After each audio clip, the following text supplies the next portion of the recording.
Oke, jadi di sini seperti yang Bu Yunis bilang tadi, jadi saya akan jelaskan, sharing lah tentang UX roles ini gimana sih kalau di organisasi, di startup itu gimana cara kerja mereka itu.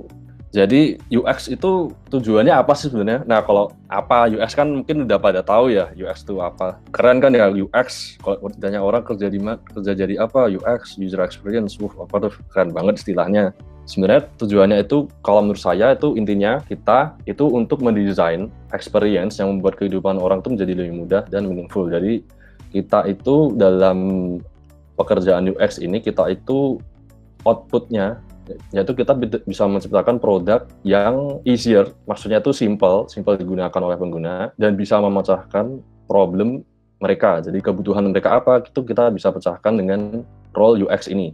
Nah, UX sendiri kan banyak banget nih di sini yang saya mau akan jelaskan secara singkat. Nah, kalau kalian teman-teman lihat ya, jadi di industri itu macam-macam kan ya, istilahnya UX ninja lah ya. Nah, itu yang sebelah kiri itu lebih ke yang bagian research, UX research. Kalau yang tengah itu lebih ke designer. Lalu yang kanan itu lebih ke role UX yang lainnya. Di sini gimana sih cara kerjanya mereka tuh sebenarnya tuh di bagian mana kerjanya itu di mana. Nah, ini saya pakai dengan mengacu 6 phase di design thinking ya. Jadi ada empathize, define, ideate, prototype, test, dan implement. Nah, biasanya design thinking ini mungkin cuma 5 nih, empathize sampai test ya.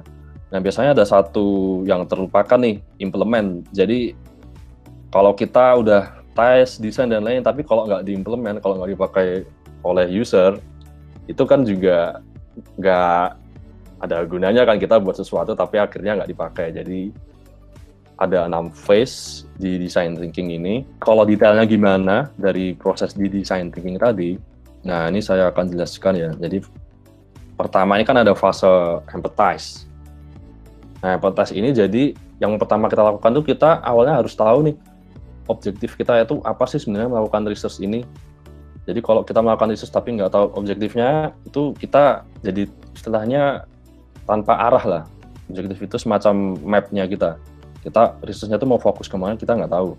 Nah, terus kita pilih metodenya apa sih yang cocok untuk menjawabnya. Jadi nggak semua metode itu cocok untuk satu objektif. Bisa juga di satu objektif ini bisa juga kita nggak cuma pakai satu metode tapi bisa multiple method juga bisa. Nah, toolsnya apa aja sih biasanya? Nah, kalau remote UT, terus 5 second test, concept validation, dan preference testing itu ada macam-macam. Nah, kita tuh biasanya pakainya Maze ya. Jadi Maze ini tools yang cukup powerful lah untuk hal-hal ini. Jadi mereka tuh bisa melakukan berbagai macam task, berbagai macam metode itu bisa dilakukan.